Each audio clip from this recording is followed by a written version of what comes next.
Hey everybody, movie review next door here, and I'm back with another review.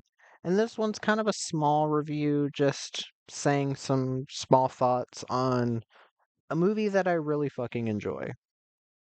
And that film would be Pink Floyd The Wall.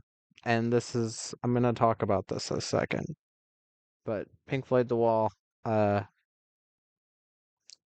I'm just gonna read what it says on the back here. The story of The Wall is told simply with the music of Pink Floyd, images, and natural effects. There is no conventional. Excuse me. There's no conventional dialogue to progress the narrative. Our story is about Pink, a rock and roll performer who sits locked in a hotel room somewhere in Los Angeles. Too many shows, too much dope, too much applause, a burned out case. On the TV, an all too familiar war film flickers on the screen. We shuffle time and place, reality and as we venture into Pink's painful memories, each one a brick in the wall he has gradually built around his feelings. So, I love this film. I just wanted to give some thoughts on it because when I give a film like a 10 out of 10, like I do this, it tends to be kind of hard to put into words sometimes my feelings. When something hits me emotionally like this, it's it's it's not that I'm not passionate about it. It's that I find it easier to kind of rip a bad movie to shreds or a movie with a lot of issues to shreds or talk more in that way about a movie than it is to be nice. But I'll try my best here because I want to make this an actual video.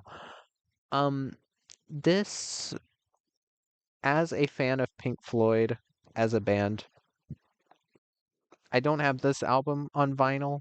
I have Dark Side of the Moon on vinyl, which I have yet to listen to on that vinyl. But Pink Floyd is a band that this is their most popular album, and this is the album that shot them into superstardom. And this movie has never been released on home media in America or anywhere officially, not even on DVD or VHS, mostly due to the music rights. A lot of companies wanted to release the film but couldn't because they couldn't get the rights to the music. And if you're gonna sell a film like this, you had to get the music. And that's kind of why films like Gleaming the Cube with Christian Slater and uh tons of 80s and 90s movies with very bumpin' soundtracks have never been released again on Blu-ray or DVD or anything. It's because of all of the rights to everything. So I do have this is a bootleg Blu-ray. I did not watch it on this time. I have seen it on this before when I originally did a short review, but I watched it with a friend and it was an amazing experience. Um, if I have to say my favorite songs, uh, or favorite sequences, there's Comfortably Numb, um, there's Crazy, which is one of the last songs of the entire film. Uh, and of course, uh, the Leave Those Kids Alone. That one. I love all three of I mean, I love all of the songs in this film. I love the music of it. I love that the style is constantly changing. I love that it's this real emotional roller coaster uh just throughout it. The scope that this movie goes for. This film had a $12 million budget back in 82, which rounds out to about 40 million or 39 million nowadays. And this movie puts it all on the screen. It's a very viscerally beautiful movie. And even in the parts that are supposed to be like ugly and kind of horrific, it's still very breathtaking. And gotta admit this, there are parts of this that did make me cry because I got the emotions this film wanted to get out of me.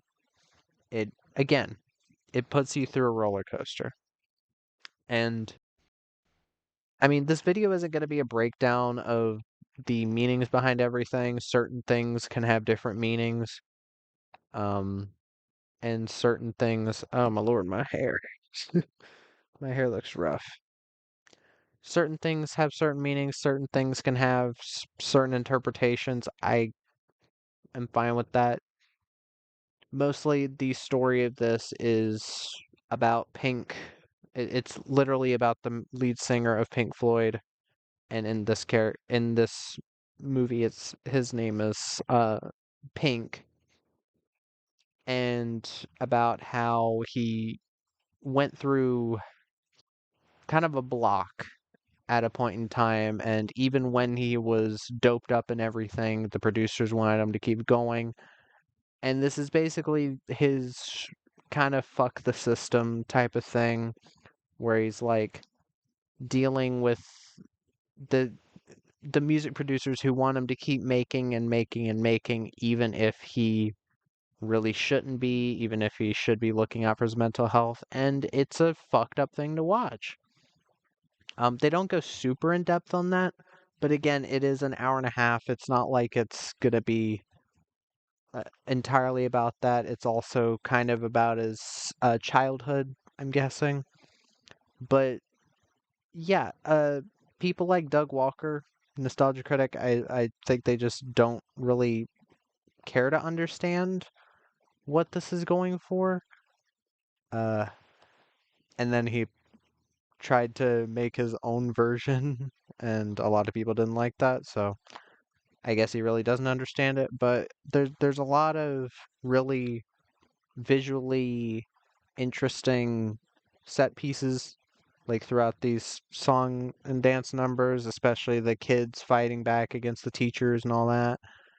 Uh, the animation at many points is very nice to look at. It's very high quality animation too, very fluid.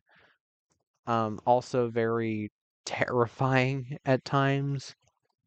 Um, and this is just a movie that overloads the senses at times in the best way. And yeah, I had a lot of fun revisiting this, and um, I, again, if anybody does see this Blu-ray, I forgot where I got it. Um,